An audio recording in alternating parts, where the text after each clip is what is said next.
नमस्कार। विप्र एस्ट्रोलॉजी में आप सबका बहुत बहुत स्वागत है।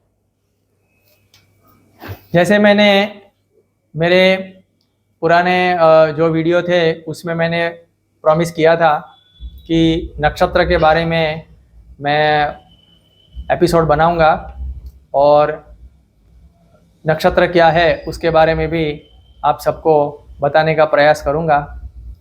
तो आज मैं ये नक्षत्रों के बारे में एक एक एपिसोड बनाने का शुरू कर रहा हूँ। आज हम पहले नक्षत्र अश्विनी नक्षत्र के बारे में जानेंगे,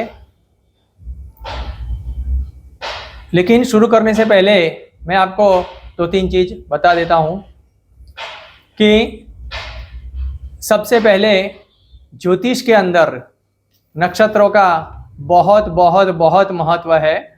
वैदिक ज्योतिष नक्षत्रों के बिना हो ही नहीं सकता सोलर सिस्टम में। लेकिन सोलर सिस्टम से आगे आगे जाते हैं स्पेस में, तो चारों ओर पूरब से पश्चिम जो पट्टा है उसमें वहाँ पे जो तारे दिखते हैं, जो रियल स्टार्स, वही नक्षत्र है। और ऐसा हमारे पौराणिक ग्रंथों में और किताबों में, आध्यात्मिक किताबों में भी यह उल्लेख किया हुआ है कि वो नक्षत्रों में देवताओं का निवास है और वही देवता ये सब पृथ्वी पर प्रकृति का और मनुष्य जाति का और तमाम जीव जंतु का सबका संचालन वो करते हैं। भगवान विष्णु ने उनको भी कुछ ये पृथ्वी का संचालन करने की जिम्मेदारी दे रखी है, तो वो कर रहे हैं। अब हम ये नक्षत्रों की सीरीज में जो बात करेंगे, तो ये नक्षत्र में ये समझ लें कि जिसकी कुंडली में चंद्र जिस नक्षत्र में होता है उस नक्षत्र का उसका पर जीवन भर प्रभाव रहता है। वहीं से उसकी दशाएं भी गिनी जाती है। यानी उसका मन, चंद्र यानी मन है, तो मन उसी में लगा रहता है और नक्षत्र के आधार से ही ज़्यादातर नामकरण की भी हमारे यहाँ प्रथा है। तो मैं ये थोड़ा सा उसका जो विवरण समझाऊंगा वो ये रहेगा कि उस नक्षत्र का जातक है तो उसमें कौन कौन से ज़्यादातर वो गुण देखने को मिलते हैं। नक्षत्रों को जानने के लिए उसके देवता, उसकी संज्ञा, उसकी जो आकृति बन रही है, वो उसमें कितने स्टार हैं, वो सब समझेंगे तभी हमें उनके बारे में कुछ हमें समझ आ सकती है। तो आइए शुरू करते हैं। सबसे पहला नक्षत्र, सबसे पहली राशि मेष राशि में जो शुरुआत हो रहा है, अश्विनी नक्षत्र। तो ये अश्विनी नक्षत्र, सबसे पहले मैं ये बता दूं कि ये अश्विनी नक्षत्र के जो देवता है ये अश्विनी कुमार हैं, दो जुड़वा भाई। अब इसमें हम इनके बारे में थोड़ा जानेंगे तभी हम नक्षत्रों को समझ पाएंगे। तो ये अश्विनी कुमार ये भगवान सूर्य और उनकी पत्नी संजना के दो बेटे हैं, जुड़वा बच्चे हैं। उनकी थोड़ी सी स्टोरी कुछ ऐसी है कि जो संजना माता थी उन्होंने यमराजा यानी यमुना इसको जन्म देने के बाद उनसे सूर्यदेव की शक्ति सहन नहीं होती थी, इसलिए वो अपनी शरीर में फिर से शक्ति प्राप्त करने के लिए वो जंगल में तप करने चली गई थी और उनके बदले में उन्होंने अपनी छाया को छोड़ के चली गई थी ताकि सूर्यदेव को पता ना चले। सूर्यदेव को पता ही नहीं था और सूर्यदेव और छाया से फिर ये शनिदेव का जन्म हुआ और तापी नदी, उसको भी ये सूर्यदेव और माता छाया की पुत्री कही गई है। लेकिन समय आया तब सूर्यदेव को पता चल गया कि मेरी संजना तो कहीं और है, तो ये असल संजना नहीं है, उसकी छाया है, परछाई है। तो वो उसको ढूंढने वन में चले गए। जब संजना को पता चला, देवी संजना को पता चला कि ये मुझे ढूंढते हुए यहाँ आ रहे हैं, तो उन्होंने अपना स्वरूप घोड़ी में रूपांतरित कर दिया। लेकिन सूर्यदेव ने उनको पहचान लिया और उन्होंने भी अपने आप को घोड़े का स्वरूप बना लिया। तो वो स्वरूप में दोनों का मिलन होने से जो उनको ये संतान प्राप्त हुई, जो जुड़वा बच्चे हुए, ये अश्विनी कुमार है। इसलिए इनके जो आप ये कोई भी आप उनका फोटो या उनकी मूर्ति देखते हैं तो उसमें जो मुंह है वो घोड़े का मुंह है, बाकी शरीर मनुष्य का है। तो ये थी एक छोटे से उनकी कहानी कि अश्विनी कुमार है कौन। अश्विनी कुमार का जो सबसे महत्व का जो गुण है वो देवताओं के वैद्य है या देवताओं के डॉक्टर है, यानी देवताओं के फिजिशियन भी कह लो आप। तो इनके अंदर जो सबसे महत्व का गुण है ये मेडिकल रिलेटेड नक्षत्र है, यानी इनके अंदर किसी को ठीक करने का हीलिंग पावर या फिर एक रेस्क्यू करने की भी एक क्षमता बहुत अधिक होती है, या उनका हमेशा ये मन रहता है कि मैं किसी को अपनी शक्ति से या अपनी विद्या से उसको जो भी तकलीफ है उसको ठीक करूं, खास करके बीमारी। तो ये देवताओं के वैद्य हैं, डॉक्टर हैं, तो सबसे ज़्यादा इसका प्रभाव मेडिकल लाइन में देखने को मिलता है। इसकी एक दो बातें भी है, उसमें से एक बात मैं समझाता हूं। एक पुराणिक कथा है जो मैं समझाने की कोशिश कर रहा हूं कि राजा सरियती एक नामक एक राजा था, उनकी एक कन्या थी सुकन्या, उसका नाम सुकन्या था। वो वन में गई तो वहां पे ऋषि च्यवन तपश्चर्या कर रहे थे काफी टाइम से, और वो तपश्चर्या करने से उनके बॉडी पर वो पूरा का पूरा वो दीमक का ढेर लग गया था। सिर्फ उनकी आंखों वाला भाग ही थोड़ा सा खुला था, जैसे दो होल होते हैं बिंदु वैसे, बाकी पूरा शरीर वो ढक गया था। मिट्टी या दीमक का वो ढेर लग जाते हैं तपश्चर्या लंबे समय से करने से। कर दी वो सुकन्या ने अनजाने में वो जो उनकी जो आंखों वाला भाग दिखता था वहां पे लकड़ी घुसेड़ दी कि ये क्या है उसके अंदर देखने के लिए। तो वो च्यवन ऋषि की आंखें फूट गई, वो एकदम से ध्यान में से जागृत हो गए और एकदम से गुस्सा हो गए, चिल्लाने लगे ये क्या है, कौन है, कैसे करके। तो उस सुकन्या को खुद की गलती का एहसास हुआ कि ये तो मैंने बड़ा पाप कर दिया, बहुत गलती कर दी। एक तो ये उम्र है, बुजुर्ग है, और ऊपर से मैंने उनकी आंखें भी फोड़ दी और तपश्चर्या भी भंग कर दी। तो उसने प्रायश्चित करने के लिए उनसे माफ़ी मांगी और कहा कि आपकी मैं जीवन भर सेवा करूंगी और आपकी पत्नी बनकर रहूंगी और आपकी जीवन भर सेवा करूंगी।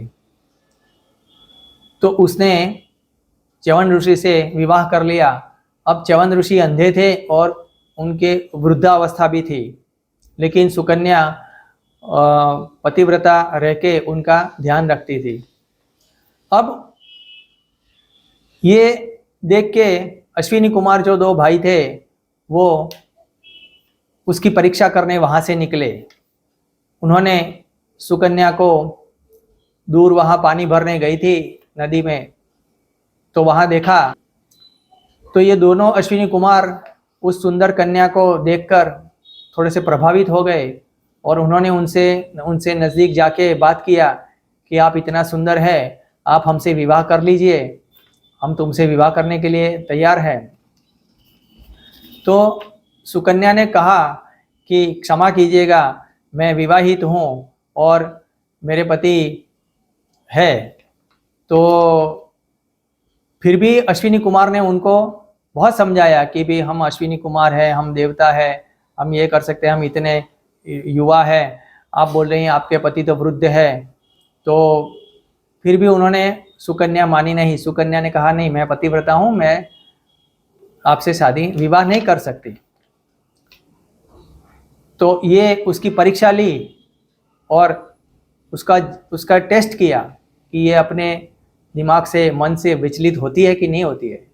फिर वो विचलित नहीं हुई तो वो दोनों भाई अश्विनी कुमार उस पर खूब बहुत प्रसन्न हो गए और बोले कि हमने तुम्हारी परीक्षा लेने के लिए ये किया था। हम तुमसे बहुत प्रसन्न है। बोलो अब तुम क्या मांगती हो हमसे, हम तुम्हें देने के लिए तैयार है। तो सुकन्या ने कहा कि अगर आप मुझ पर प्रसन्न है तो आप मेरे पति है च्यवन, उनको दृष्टि दे दीजिए, वो देखने लायक हो जाए, और उनको यौवन भी दे दीजिए। वृद्धावस्था से तो वो यौवन भी दे दीजिए, मैं युवा हूं। तो अश्विनी कुमार ने फिर से उनसे मजाक किया कि ठीक है, ये हम कर देंगे, लेकिन उसमें एक शर्त है। तो सुकन्या ने कहा क्या शर्त है? तो कहा कि हम उनको ये नदी में हम लेके जाएंगे, दोनों भाई नदी में हम उनको अंदर डुबोएंगे और हम औषधि दे देंगे, और जैसे ही हम तीनों नदी में से अंदर डुबकी लगा के बाहर आएंगे तो वो हम दोनों के जैसे ही दिखेंगे, हम तीनों का एक ही स्वरूप होगा, फिर आप पहचान नहीं पाओगी। फिर आप जिसको पहचानोगी उसी से विवाह करना पड़ेगा। अगर आपने पहचानने में गलती कर दी तो हम लोगों को पहचान लिया तो हम आपके पति हो जाएंगे। तो सुकन्या वापस विचार में पड़ गई कि ये कैसी शर्त है, ये तो बहुत मुश्किल है। तो फिर उसने सोचा कि क्या करे जाए, कि हाँ कहूं या ना कहूं। तो उन्होंने अपने पति से जाके कुटिया में जाके पति से बात किया कि अश्विनी कुमार आए हुए हैं और उन्होंने ऐसी प्रस्तावना रखी है कि वो आपको ठीक कर देंगे और आपका यौवन भी लौटा देंगे और दृष्टि भी दे देंगे, किंतु उनका आपका स्वरूप उनके जैसा ही हो जाएगा, और मुझे फिर वो तीन में से सही आप कौन है, मेरे पति कौन है, वो पहचानना होगा। तो अगर मैंने गलती कर दी तो बड़ा अन्याय अनर्थ हो जाएगा, तो क्या करूं मैं? तो उनके पति ने कहा, च्यवन ने, कि कोई बात नहीं, मुझे स्वीकार्य है, मुझे भरोसा है तुम पर कि तुम गलती नहीं करोगी। आप मुझे अश्विनी कुमार के पास ले जाइए और मेरा इलाज करवाइए। फिर वो ले आते हैं कि भाई ठीक है, हमारे पति की आज्ञा है तो कोई बात नहीं। फिर अश्विनी कुमार च्यवन ऋषि को लेके नदी में अंदर डुबकी लगाते हैं, जो भी औषधि देते हैं, और फिर जैसे ही बाहर आते हैं तो एकदम स्वरूपमान युवान दृष्टि वाले वो हो जाते हैं, तीनों एक जैसे ही दिखते हैं। फिर वो बोलते हैं कि बोलो देवी, अब आप पसंद कर लो, इसमें से कौन है, हम तीनों में से आपके च्यवन कौन है आपके पति। लेकिन सुकन्या तुरंत एक झटके में अपने सही पति को, च्यवन ऋषि को पहचान लेती है और बहुत प्रसन्न हो जाते हैं ये देखकर अश्विनी कुमार, और आशीर्वाद देते हैं कि आपको हम औषधीय ज्ञान भी देते हैं और आप हमेशा युवा रहो, ऐसे आशीर्वाद भी देते हैं। ऐसे करके फिर वो च्यवन ऋषि को औषधियों का ज्ञान भी देते हैं, और उसी से च्यवन ऋषि ने जो प्राश बनाया है उसी से ये च्यवन प्राश हम लोग खाते हैं और हमारी सेहत को हम अच्छा बनाते हैं। तो ये एक मेडिकल साइंस रिलेटेड जो एक कहानी थी, और इसमें ये भी एक सीखने को मिलता है कि ये लोग थोड़ा सा हंसी मजाक, मस्ती मजाक, किसी के साथ मजाक करना ये इनको पसंद है। छोटी छोटी उनकी टेस्ट लेना, सामने वाला कितना सही है कितना गलत है, वो सही ट्रैक पर है या गलत ट्रैक पर है, तो ये भी उनके अंदर एक गुण होते हैं, उसको सामने वाले को टेस्ट करना। ये बात मैंने समझाई आपको। उसके अलावा जो उनके अंदर जो गुण होते हैं वो, अब सबसे पहले देखा कि इनका जो ऊपर का जो फेस है वो घोड़े का है, अश्विनी कुमार है, तो घोड़े की तरह ऊर्जा होती है, घोड़ा ऊर्जा दर्शाता है। हम लोग बोलते हैं कि घोड़ा कभी थकता नहीं, कितना भी दौड़ाओ। तो अश्विनी नक्षत्र में जन्मे लोग भी ऊर्जावान होते हैं, वो काम करने में थकते नहीं है, और घोड़ा कभी बूढ़ा नहीं होता, ऐसा कहा जाता है। घोड़ा हमेशा युवान होता है, यौवन होता है, यौवन से सबर होता है। तो ज़्यादातर अश्विनी नक्षत्र में जन्मे लोग भी सदा यौवन ही दिखते हैं, उनमें बुढ़ापा जल्दी दिखाई नहीं देता, वो हर हमेशा युवा और एकदम स्फूर्तिले होते हैं, और रहते भी हैं ऐसे। दूसरी महत्व की बात कि पुराने जमाने में हमको सबको पता है कि घोड़ा एक मुख्य वाहन हुआ करता था, व्हीकल, उससे यात्राएं होती थी। तो ये अश्विनी नक्षत्र से वाले लोग भी यात्राओं के शौकीन होते हैं, यात्राओं करने में उनको पसंद आता है। और जब घोड़ा वाहन है तो अश्विनी नक्षत्र के जातकों को भी वाहन से लगाव ज्यादा होता है, घोड़े से भी लगाव होता है, उसकी भी मैं अभी बात कर रहा हूँ, घोड़ों से भी लगाव होता है। और ये आज के ज़माने के जो वाहन है, बाइक है, कार है, जो फास्ट दौड़ते हैं, क्योंकि घोड़ा जो प्राकृतिक जो वाहनों है उसमें घोड़ा सबसे तेज भागता है, तो इनको वाहन और वो भी जो तेज भागने वाले वाहन वो ज़्यादा पसंद होते हैं। या तो फिर उनको ड्राइविंग जो करते हैं अश्विनी नक्षत्र वाले खासकर, वो थोड़ा सा गाड़ी या बाइक थोड़ा तेज चलाने के शौकीन होते हैं, नॉर्मल स्पीड में चलाने का उनको पसंद नहीं होता। ये उनके अपने आप इनबिल्ट गुण आ जाते हैं। घोड़ा जैसे ही उसको थोड़ा सा इशारा दिया वो तुरंत भागना स्टार्ट करता है या दौड़ना स्टार्ट करता है। वैसे ही ये लोग कार्य करने में भी तुरंत जल्दबाजी करते हैं, फटाफट शुरू कर देते हैं। कार्य करना बोलो तो कार्य का आरंभ जल्दी कर देते हैं, लेकिन उसको कार्य पूरा करने में ढीले हो जाते हैं। तो शुरुआत करने में बहुत जल्दबाजी, ये उनका एक इस नक्षत्र वालों का नेगेटिव पॉइंट है। बड़े निर्दोष और बड़े भोले होते हैं, लेकिन उनका फेस एकदम चार्मिंग होता है। अच्छे कपड़े पहनना, सज धज के रहना, ये उनको बहुत पसंद होता है। कई बार क्या होता है कि ये घोड़े जैसी ताकत होने से और सदा यौवन रहने के शौक में कई बार बिना सोचे समझे भी कुछ एकदम से डिसीजन ले लेते हैं या कुछ कर बैठते हैं, उससे कई बार अपने आप को नुकसान भी पहुंचा देते हैं। जैसे कि अगर आपने सबने सुना होगा बंजी जंपिंग, तो बंजी जंपिंग करना हो तो युवा लोग करे तो ठीक है, लेकिन कोई अगर अश्विनी नक्षत्र वाला है और अगर वो 75-80 साल की उम्र है तो वो भी बोलेगा कि नहीं मैं भी बंजी जंपिंग करूंगा, मुझे कुछ नहीं होने वाला। तो वो जो हौसला होता है 75-80 साल में भी ये मैं कर पाऊंगा, ये सिर्फ युवा कर सकते हैं ऐसा नहीं है, मैं चाहे 75-80 साल का हूं लेकिन ये कर पाऊंगा, तो वो पावर अंदर का ये अश्विनी नक्षत्र देता है। लेकिन वहीं पे कई बार नुकसान भी हो जाता है। ज़्यादातर वो लोग स्वतंत्र मिजाज के होते हैं और अपने आप पर कुछ ज़्यादा ही आत्मविश्वास रखते हैं।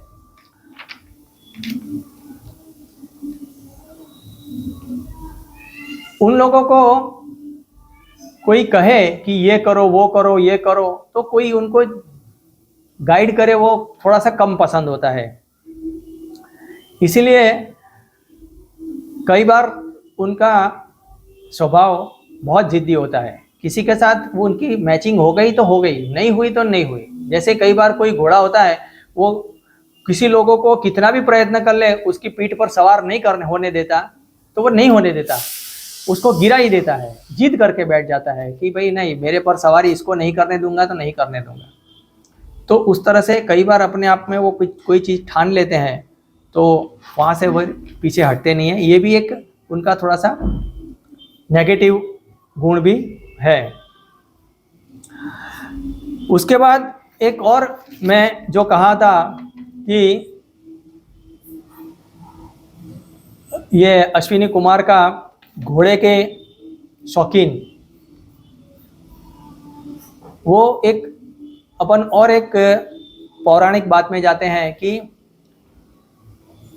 महाभारत के समय में या महाभारत में जो पांडवों में दो छोटे भाई थे नकुल सहदेव, वो भी जुड़वा थे और वो अश्विनी कुमार के पुत्र थे, ऐसा उल्लेख है। और ये दोनों आप देखो तो पूरा कोरिलेट होता है कि ये दोनों औषधियों के बहुत ही ज्ञाता थे और महाभारत के युद्ध के बाद वो घायलों को औषधि देते थे और चिकित्सक का काम भी करते थे, उनको ठीक करते थे, क्योंकि उनको बहुत अच्छा ज्ञान था। और कई जगह महाभारत में ये भी उल्लेख है कि कर्ण ने जब कवच कुंडल निकाल के इंद्र को दे दिया तब उसके शरीर पे जो घाव हुए वो भी ये नकुल सहदेव ने उसको उपचार करके ठीक कर दिया था। दूसरा बात कि जब वो अज्ञातवास में रहे थे विराटनगर में, तो अज्ञातवास में भी वहां पे वो घोड़ों का जो अश्वबल था, वही जो घोड़ों को रखने की जगह थी, उसी का उनको नौकरी मिला था। वहीं पे वो काम करते थे, दोनों भाई अश्वों को संभालने का काम करते थे, तो घोड़ों की रखवाली करते थे। तो यहाँ पर भी ये मिल रहा है। ये अश्विनी कुमार के जो दो भाई है, अश्विनी कुमार, उनके दो नाम भी है, नसत्य एंड दसरा, ऐसे दो नाम है दोनों भाइयों के अलग अलग। दूसरी बहुत इंपॉर्टेंट बात ये भी है कि ये इसका जो लेना देना है, ये अश्विनी कुमार नक्षत्र का, ये अंधेरा खत्म करके उजाला की ओर ले जाना। यानी जो हमारा सुबह की उषा, जब एकदम सुबह सुबह 5:30-6 बजे अभी अंधेरा जैसा ही हटता है और सूर्य भी दिखता ही नहीं है, लेकिन जो फिर भी उजाला हो जाता है स्टार्ट, तो अंधकार का अंत और उजाले की शुरुआत, उससे संबंध रखता है। यानी हमें नई शुरुआत करने में प्रेरणा देने का सबसे बड़ा काम करता है, तो ये अश्विनी नक्षत्र करता है। उसका जो, अगर हम बॉडी पार्ट्स की बात करें, तो शरीर में खास करके जो हमारे पैर हैं और पैर के पंजे और थोड़ा घुटने भी, ये नक्षत्र भी बॉडी के पार्ट्स दिखाता है। तो ये अश्विनी नक्षत्र पैर के पंजे और घुटने ये रिप्रेजेंट करते हैं। इनकी जो वनस्पति है अश्विनी नक्षत्र की, हर एक नक्षत्र की अलग अलग वनस्पति भी है। तो ये वनस्पति है झेर कोचला। ये झेर कोचला को समिधा के तौर पर यूज करके अश्विनी कुमार के मंत्र से अगर आप शांति हवन करें, तो आपको ये इसमें नक्षत्र शांति का लाभ मिल सकता है। और उनका ये अश्विनी नक्षत्र का जो मंत्र है वो है अश्विनी कुमारेभ्या नमः। और जब आप उनको आहुति देते हैं तो पीछे स्वाहा कर देना है, ओम अश्विनी कुमारेभ्या स्वाहा। तो ये इस तरह से ये इनका मंत्र है। अब ये जो 27 नक्षत्र है, वो 27 नक्षत्र में भी जो हमारे सप्त ऋषि है, आकाश में भी वो 7 तारे दिखते हैं सप्त ऋषि के। हमारी सब भागवत वगैरह सब पुराणों में, किताबों में उसका उल्लेख है। वो 7 ऋषि भी एक अमुक नक्षत्र में बटे हुए हैं, यानी उस पर उसका कंट्रोल है, नक्षत्रों के ऊपर भी उनका कंट्रोल है। तो उसमें ये जो मरीचि ऋषि है, उनमें ये नक्षत्र आता है, यानी इनका गोत्र है वो मरीचि है। मैं ये इसलिए बोल रहा हूँ कि आज के ज़माने में कई लोगों को जब कोई पूजा पाठ पंडित कराता है तो उसको उसका गोत्र ही पता नहीं होता, लेकिन उसका जन्म कुंडली में अगर उसका चंद्र का नक्षत्र पता है कि हाँ ये मेरा जन्म नक्षत्र अश्विनी है, तो उसको जब वो पंडित गोत्र बोले और खुद का गोत्र पता नहीं है, तो वो ये मरीचि गोत्र नाम लेके वो करेंगे तो वो सीधा उनके गोत्र में पहुंच जाएगा। तो अश्विनी नक्षत्र मरीचि गोत्र से आता है, मरीचि ऋषि का गोत्र में आता है। तो आप उस गोत्र से आप घूमते घूमते घूमते यहाँ पृथ्वी पर जन्म लिया हुआ है, तो ये उसका दर्शाता है। तो ये मेरा एक छोटा सा प्रयास था आप सबको नक्षत्र के बारे में समझाने का। आशा रखता हूँ आपको ये एपिसोड बहुत पसंद आया होगा। आने वाले समय में एक के बाद एक नक्षत्र के बारे में भी अब हम देखेंगे और जानेंगे कि ये नक्षत्र किस तरह से प्रभाव करते हैं। मेरी चैनल को सब्सक्राइब कीजिए, शेयर कीजिए और लाइक कीजिए। आप सबका बहुत बहुत धन्यवाद। नमस्कार।